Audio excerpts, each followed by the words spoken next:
غير مؤخرا في تركيا هاد الدري شفر السلاح ديال الاب ديالو ودخل المدرسه اللي كيقرا فيها وقتل كاع التلاميذ اللي كيقراو معاه بدم بارد وبلا رحمه.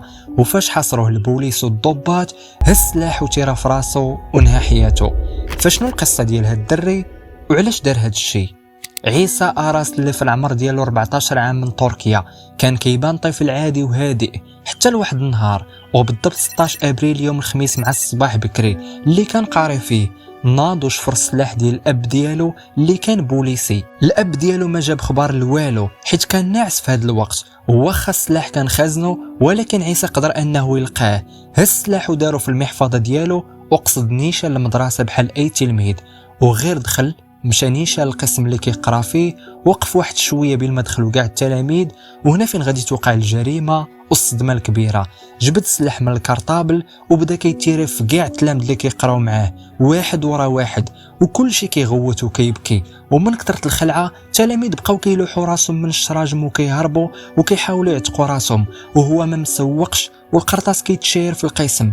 وكاين شي تلاميذ قدروا انهم يتخباو تحت الطاولات ورا الكراسي بلا ما يشوفهم. والغريب في الموضوع هو انه غير سلام من هذا القسم مشى ديريكت للقسم اللي حداه وبقى كيضرب بالرصاص وكيقتل في الدراري والبنات حتى ارتاح. وفي الاخر هاد الطفل قدر يقتل 9 ديال التلاميذ كاملين ومعاهم استاذ، و11 الاخرين قدروا ينقلوهم للمستشفى في واحد الحاله اللي حرجه. والاساتذه في هذا الوقت عيطوا نيشان للبوليس، ولكن البوليس كانوا تعطلوا شويه، وغير وصلت عندهم الشرطه وهو اصلا كان عارفهم في الطريق. مشى تخزن في واحد القسم خاوي باش زعما ما يشوفوش، ولكن قدروا انهم يحاصروه. البوليس والضباط قالوا لي غير حط السلاح واجي معنا نتفاهموا، راه ما غنديروا لك والو. ولكن الدري كان مخلوع ديال بصح في هذه اللحظه، وهنا فين دار واحد الفعل اللي خلى كاع الناس اللي تما والبوليس مصدومين. هز السلاح حطو على راسو وتيرا نيشان ونهى حياته، وما كانش حتى شي امل باش يتعتق. الاب والام ديالو جاتهم صدمه نفسيه وما كانوش متوقعين هذا الشيء. وبعد تحريات والتحقيقات لقاو انه السبب اللي خلى هاد الدري يدير هاد الشيء كامل هو انه كان كيعاني من مشاكل وضغوطات نفسيه كبيره، وهذا الشيء بسبب التنمر ديال التلاميذ والدراري اللي كيقراو معاه. ديما كيتنمروا عليه ويطلعوا عليه. بعض المصادر كيقولوا انه الطفل بقى كيعاني من واحد العزله اجتماعيه، زائد انه المحققين لقاو في البيسي ديالو واحد الوثيقه الكترونيه كتبين باللي هو اصلا كان مخطط لهذا الشيء كامل قبل سيمانه من الحادثه. وهذا التنمر بالضبط هو اللي خلاه يمشي للمدرسه ويقتل كاع التلاميذ اللي كيقراو معاه. وهذه ماشي اول مره كنسمعوا شي واقعه بحال هذه، بل تكرروا بزاف منهم وضروري غتكونوا سمعتوا شي وحده. والبوليس حبسوا الاب ديالو حيت هو المسؤول الاول على هذا الشيء. اولا حيتاش السلاح ما كانش خاصو يعرفوا نهائيا فين كاين واخا ما عرفتش فين يخزنه.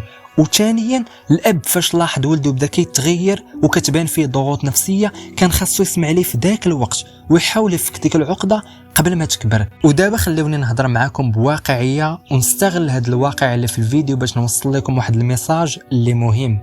خاصكم تعرفوا باللي التنمر ماشي شي حاجه اللي بسيطه، بل التاثير ديالو كبير بزاف، خصوصا على الدراري والاطفال اللي صغار بحال هذا. وهذا خير دليل داكشي علاش خاص الانسان يحاول يبعد على التنمر وينفيتيه. واي واحد شفتيه كما كان الشكل ديالو ما تضحكش عليه ولا تجرحه بشي كلمه اللي خايبه.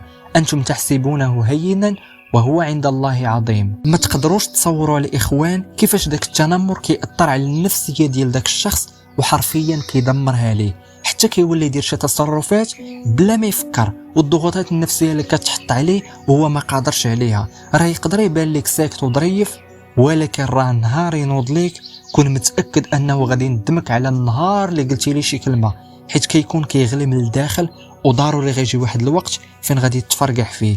شحال من واحد نهى حياته، وشحال من واحد قتل صحابه، وشحال من واحد حتى من والديه قتلهم، وهذا الشيء كان بسبب التنمر. باش تعرفوا الحاله اللي كيوصل ليها، كنتمنى انكم فهمتوا الميساج اللي بغيت نوصل لكم ووعيتوا من هذا الفيديو ومن القصه ديال هذا الدري. والله يحفظنا ويحفظكم من كل سوء. وهذا ما كان في هذا الفيديو، كنتمنى انه يكون عجباتكم. نتلاقاو في القصه الجايه ان شاء الله. ما تنساوش تخليوا لي لايك وسبسكرايب، تكتبوا لي في التعليقات واصل حتى تصل. نتلاقاو في الفيديو الجاي ان شاء الله. كان معكم عبد العالي. السلام عليكم.